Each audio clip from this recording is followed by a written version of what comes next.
Good evening বলবো না good night বলবো বুঝতে পারছি না। তো যাই হোক বন্ধুরা, হঠাৎ করে আমার বুকে এত পরিমাণ ব্যথা ওঠে, তাই সঙ্গে সঙ্গে ডাক্তার রাখা হয়। তো একটা ডাক্তার দেখে বলছে যে কোনো কিছু করতে পারবো না, তোমরা হসপিটালে ভর্তি করো। তো অনেকটাই রাত্রি হয়ে গেছিলো। তারপরে আবার আমার বাবার বাড়িতে যে ডাক্তার দেখে, বাবা হঠাৎ করে সেই ডাক্তারবাবুকে ডেকে আনলো। তো ডাক্তারবাবু এসেই প্রথম আমার প্রেশার চেক করছিল, যেহেতু আমি শরীর স্বাস্থ্য একজন মেয়ে, তার জন্য হঠাৎ প্রেশারটাই চেক করলো। তো ডাক্তারবাবু দেখলো প্রেশারটা নর্মালি আছে।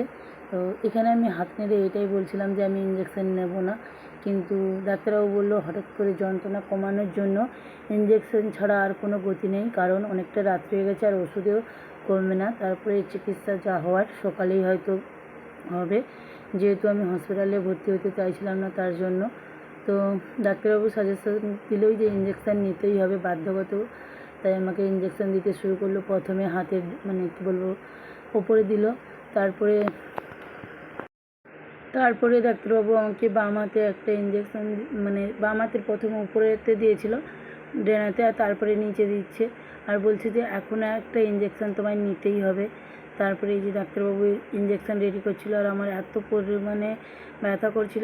তো ইঞ্জেকশানে আমি প্রচণ্ড পরিমাণ ভয় পাই, তা সত্ত্বেও আমাকে একসঙ্গেই 3খানা ইঞ্জেকশান নিতে হচ্ছিল। তো হঠাৎ মাত্র হয়তো আমি এটা শরীর স্বাস্থ্যের জন্য আমার হাতের যে শিরা এগুলো খুঁজে পাচ্ছিল না, তার জন্য ডাক্তারবাবু ওই রাবারের নল দিয়ে বেঁধে ইঞ্জেকশানটা শিরাটা দাঁড়িয়ে গেছিলো যখন বেঁধে দিয়েছিল, তারপরে শিরা খুঁজে তারপরে ইঞ্জেকশান দিয়েছিল। আর যেহেতু শিরার মধ্যে দিয়েছিল আর প্রচণ্ড ব্যথা করছিল, হাত মুঠো করতে বলছিল ডাক্তারবাবু, আর আমি দেখো এখানে কেঁদেই ফেলছি। তারপর যখন ডাক্তারবাবু ইঞ্জেকশানটা কাঁথে তখন তো আমি এত জোরে চিৎকার করছিলাম, সবাই হাসছে, আর পাশে দেখো আমার মা বসে আছে, আমার মা কীভাবে দেখছি যে আমার কতটা কষ্ট হচ্ছে। তো একটাই কথা বলবো বন্ধুরা, তোমাদেরকেও বলছি, এই প্রচণ্ড গরম, এই গরমে অতিরিক্ত প্রচণ্ড পরিমাণে জল খাও, খুব হেলদি ফুড খাও, আর তার সঙ্গে খুব বেশি তৈলাক্ত পরিমাণ খাবার খেও না। তা আমিও কিন্তু খাই না, আমি ডায়েট চার্ট অনুযায়ী মেনে চলে খাই, যেহেতু আমার সুগার আছে। আর এখানে দেখো বন্ধুরা, বাম হাতে হয়ে গেছে, আবার ডান হাতে ইঞ্জেকশন দিচ্ছে, আর আমি কেঁদে ফেলছি, আর এত ঝরঝরিয়ে ঘাম দিচ্ছে আমাকে, আমার মা ঘামগুলো মুছে দিচ্ছে।